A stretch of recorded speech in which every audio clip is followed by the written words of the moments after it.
Doctor Baba Saheb Ambedkar open university.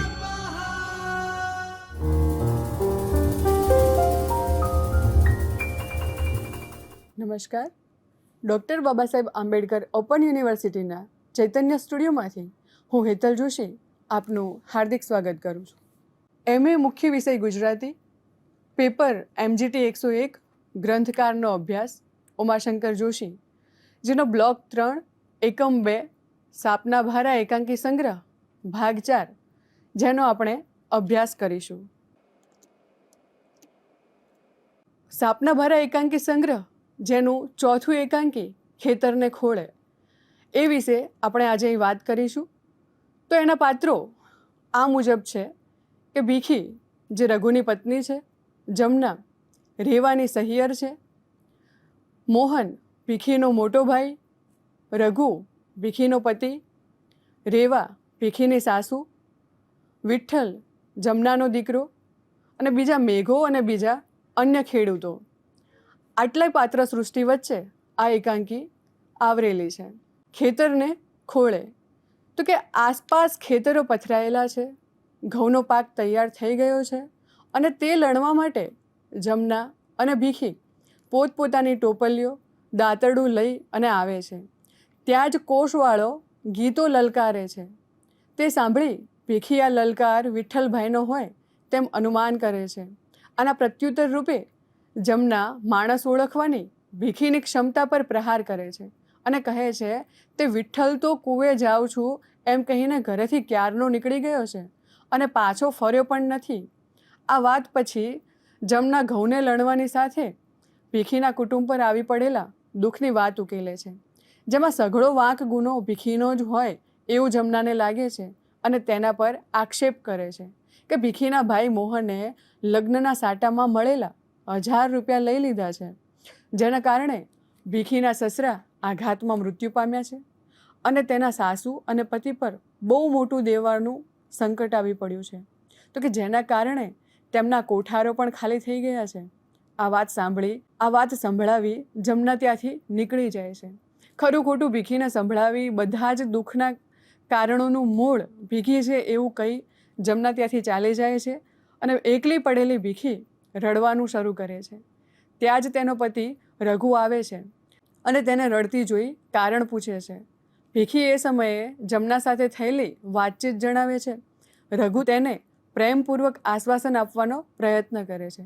તે દરમિયાન ભીખીની સાસુ રેવા પણ ત્યાં આવી પહોંચે છે અને આવતાની સાથે જ કપાળ કૂટવા લાગે છે. આ જોઈ રઘુ ડઘાઈ જાય છે અને કારણ પૂછે છે. ત્યારે ભીખીના ભાઈ મોહન દ્વારા થતી અરઘતના કારણે પંચાયતે નાતવારો એટલે કે બાપના કારજની એટલે કે નાત જે છે એ મરણ પછી જે વિધિ માગે એટલે કે બાપનું કારજ, એની વિધિએ જે વરસથી કરી નથી તે આવનારી અખાત્રીજ સુધીમાં ન કરે તો રઘુને નાત બારો મૂકવાનો પંચે ઠરાવ કર્યો છે. તો રઘુ આ સાંભળી કહે છે કે આવી નાતમાં રહેવું જ નથી. તેના જવાબથી રેવા રઘુને નમાલો ગણી બોલવા માંડે છે.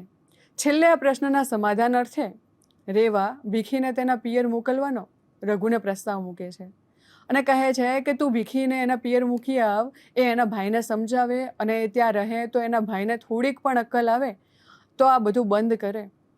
રઘુ આ વાત ગણકારતો નથી અને રઘુ કહે છે, તો હું શહેરમાં કમાવા જઈશ અને એ કમાણીથી હું નાતવારો ભરીશ. તો આ સમયે રેવા રઘુને જમવાનું કહે છે. ત્યાં રઘુ સીધો લાકડા કાપીને આવ્યો હોવાથી હાથ મોઢું ધોવાનું કહે છે.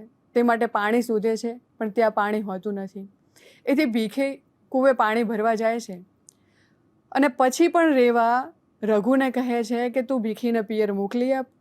એને જોઈ અને એના ભાઈઓ કદાચ કોઈ નિર્ણય લે, પરંતુ રઘુ આ વાતને બિલકુલ સ્વીકારતો નથી.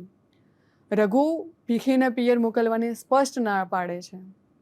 એવામાં જ જમના હાંફળી ફાંફળી થઈ દોડતી આવે છે.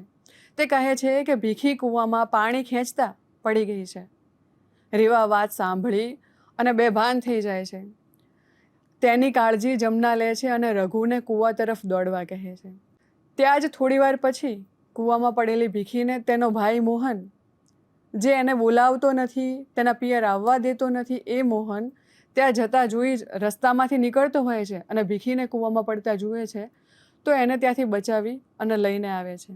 આ સમય દરમિયાન બેભાન અવસ્થામાં પણ ભીખી પિયર ન જવાનું રટણ કરતી હોય છે. મોહન ભીખીને કૂદતી જોઈ બચાવી એની આખી વાત અહીં આવીને કરે છે. ત્યાં જમનાનો દીકરો વિઠ્ઠલ પ્રવેશે છે અને રઘુને નાત બાર કોઈ ગાઢે એ માટેની વાત કરે છે ને હું અને રઘુ બંને સક્ષમ છીએ, નાતવારો ભરી દઈશું, નાતનું પૂરું કરી દઈશું અને એ અર્થે હું જામીનગીરી લઈને આવ્યો છું એવી વાત વિઠ્ઠલ કરે છે. આ સાંભળી ભીખી ખેતરમાં જ રહેવાનો બડબડાટ કરે છે. મારે પિયર નથી જવું, હું રાત દિવસ ખેતરમાં જ રહીશ, નાતમાં નહીં રાખે તો કોઈના ગામમાં નથી રહેવું પણ ખેતરમાં જ રહેશું, પણ હું પિયર નહીં જાઉં, આવો બડબડાટ કરે છે. ભીખીનો ભાઈ મોહન જે લીધેલા પૈસા છે એ વ્યાજ સાથે પાછા આપશે એવું કબૂલે છે.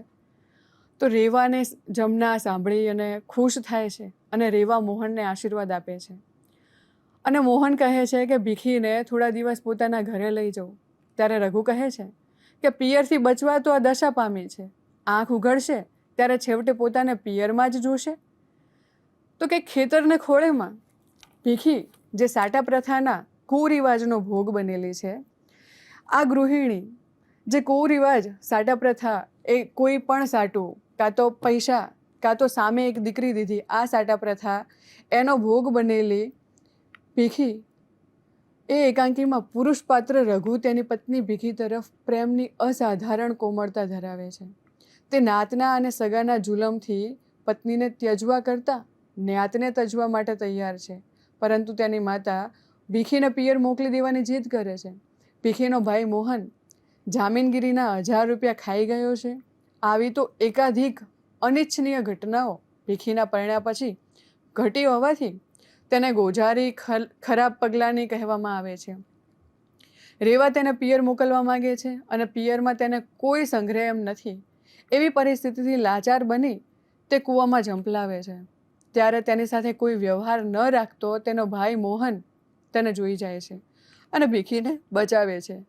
ભીખીના પતિ રઘુની પોતાની પત્ની માટે નાતને ત્યજવાની તૈયારી તેવા ઉત્કૃષ્ટ પ્રેમની અને ભીખીના ભાઈ મોહનની પશ્ચાતાપની ભાવનાને એકાંકીમાં રજૂ કરી છે. અહીં પિયર અને સાસરા વચ્ચે અસ્તિત્વ માટે ઝૂલા ખાતી અસહાય અને નિંદા પામેલી સ્ત્રીની લાચારી અને સામાજિક અવહેલના લેખકે દર્શાવી છે. પારિવારિક ને સામાજિક સિતમમાં રહેસાતી નારીની વેદનાનું ચિત્ર આ એકાંકીમાં ખેતરને ખોળે નામથી ઉમાશંકર જોશીએ આલેખ્યું છે. અહીં ખેતરને ખોળે એકાંકી 4 એનો અભ્યાસ આપણે કર્યો.